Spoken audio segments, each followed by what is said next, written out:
The Final Fantasy VII State of Play reveals way too much, people are going insane over the Apple Vision Pro, and Call of Duty looks to spice things up. I'm Ash Dixon, and this is GINX News.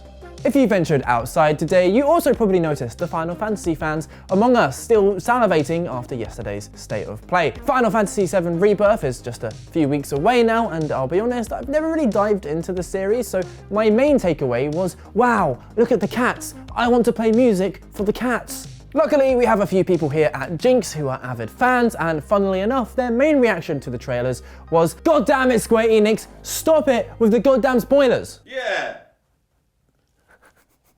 Now, the uninitiated might be thinking, how can there be spoilers? This is a remake, or, well, a rebirth of Final Fantasy VII. But the beauty of it is that this isn't a one-to-one copy. The original serves as more of a blueprint for Square Enix to build upon. The issue is, even if fans know an iconic scene is coming, there's intrigue on how they're doing it this time round, so it can be a little frustrating when they just straight up reveal it in the trailer. It's interesting to see how much they've leaned into an open world this time. Outside of maybe Final Fantasy 15, the series has struggled to make that work to some degree, but ultimately it seems to capture the charm and the weirdness from the original. As I mentioned, it was the minigames that caught my eye, like Army of Cute Cats aside. I massively respect any game that has an additional card game just thrown in for fun. That is so much time and resources towards something that is really not necessary for the game, but here they are doing it because why not? They also revealed the Bonds of Friendship mechanic, meaning you can see how you're progressing with your relationships with certain characters.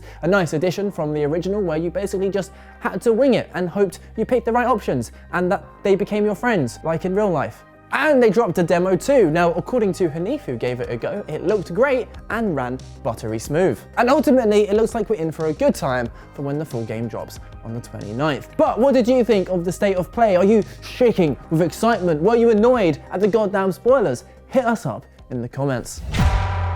The Apple Vision Pro came out in the US last week, and it hasn't taken too long for it to become a pretty big talking point, because let's be honest, people walking around with that thing on their face just looks outright ridiculous. I know some people were saying this is the future, and I'm like, sure, if your future involves getting regularly mugged. From a technical standpoint, there are positives and negatives about the new mixed reality headset, but generally speaking, it's been pretty well received, and it has all kinds of functions. A Redditor called Waiting Room Synthesis has already uploaded a video of themselves playing League of Legends in the headset. As you can see, they're playing the game in the middle monitor, they've got a Twitch stream on the right of someone else playing League of Legends too, and a Discord window open to the left. So it's nice to see that gamers are doing 10 things at once in virtual reality, just like they do in actual reality. While some Redditors are skeptical, read envious, others seem pretty impressed by the whole thing, and then there are some who are impressively self-aware. So yeah, things are looking at the very least promising for the Vision Pro, but that hasn't stopped the US government from issuing a warning after someone used the damn thing whilst driving.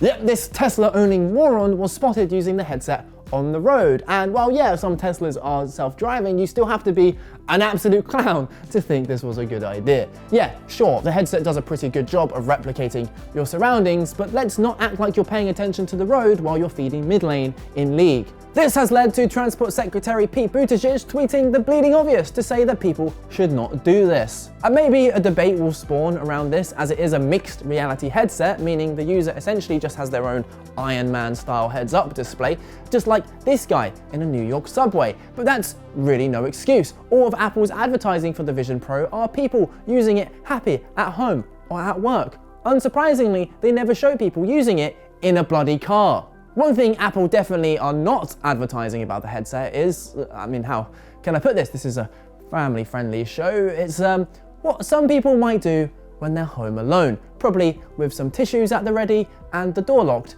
just in case. No, I'm not talking about crying. But yeah, sad news for some, VR adult content is not currently compatible with the Vision Pro. I mean, it has a web browser, so you can still access certain websites, but it will be in 2D, and where, my friends, is the fun in that? Sad times indeed. But this human race of ours is pretty damn resilient, and if people want some spicy VR content on the Vision Pro, I'm sure someone will find a way.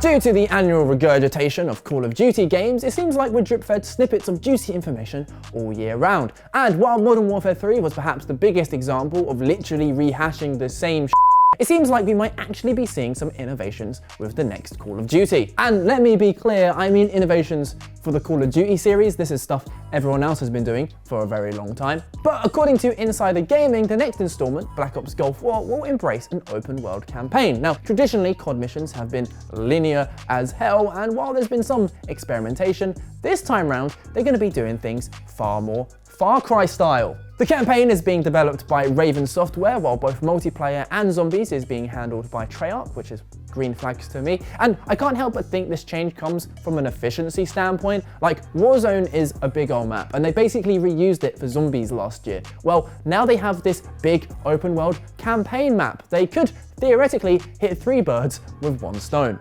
Meanwhile, there's even bigger question marks around the Call of Duty penciled in for 2025. Rumor has it they still don't have a lead development studio. Activision did have Sledgehammer lined up, but after they were only given 16 months to whip up Modern Warfare 3, and apparently they just straight up refused. I don't blame them for that. What do you think of the changes though? Do Call of Duty campaigns even matter? Sprinkle your thoughts in the comments. And that's the show. A subscribe is always appreciated, but to be honest, I'm just happy you're here. Check out yesterday's video somewhere around here, and we'll see you tomorrow.